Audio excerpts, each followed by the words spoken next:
చెప్పుకోవడానికి అంత మించి. అంటే లోకేష్ గారి నిర్ణయాలు ఇక్కడ నుంచి పార్టీకి సంబంధించి అంటే ఇప్పటికే ఆయన తీసుకుంటున్నారు అన్అఫీషియల్ గా. ఈ మహానాడు తర్వాత ఏమన్నా ఒక సంకేతం ఇచ్చారా బాబు గారు ఇక్కడ నుంచి, అంటే ఆయన అఫీషియల్ గా పార్టీ నడపబోతున్నారు?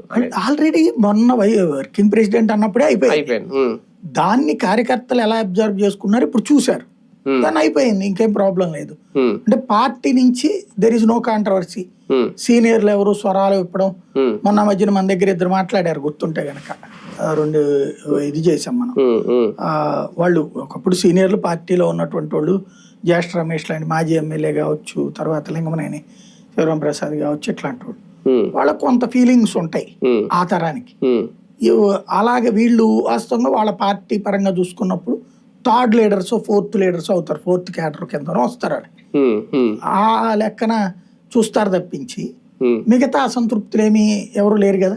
ఎవరైనా అచ్చెన్నాయుళ్ళు, అయ్యన్న పాత్రులు, బుచ్చి చౌదరులు ఎవరైనా ఈయన్ని తప్పు లేకపోతే మనం బాబు గారి పేరు మీద వెళ్ళాలి అని ఎవ్వడు మాట్లాడలేదు కదా. అందరూ లోకేష్ పేరు మీదనే ముందుకు మాట్లాడారు. దెన్ ఆల్ యాక్సెప్టెడ్ అన్న సంకేతం ఇచ్చేశారు క్యాడర్ అంతా. 2 ఏళ్లలో మొదట చేసిన ప్రచారానికి ఇప్పుడు నిన్న మహానాడులో కనిపించిన దానికి 11 స్థానాలకే పరిమితం చేసాం ప్రతిపక్షాన్ని, మా సత్తా ఏంటో చూపించామని చెప్పుకున్న తెలుగుదేశం పార్టీ నిన్న బాబు గారు మాట్లాడినా, లోకేష్ గారు మాట్లాడినా, ఏ వక్త మాట్లాడినా సరే జగన్ ప్రస్తావన లేకుండా లేదు. జగన్ మళ్ళీ రాకుండా మళ్ళీ కూటమి ప్రభుత్వం లేదంటే బాబు గారే రావాలి అనేలాగే కార్యకర్తలకి అందరికీ ఒక సందేశం ఇవ్వడం, అక్కడ ఇంకా ఒక భయం వెంటాడుతుందా? అది కనిపించిందా? అంటే రాజకీయ పరంగా ఒక్కొక్కటిది ఒక్కొక్క వ్యూహం ఉంటుంది. మీరు నరేంద్ర మోడీ రాహుల్ గాంధీ గురించి ఎక్కువ తిడతాడా?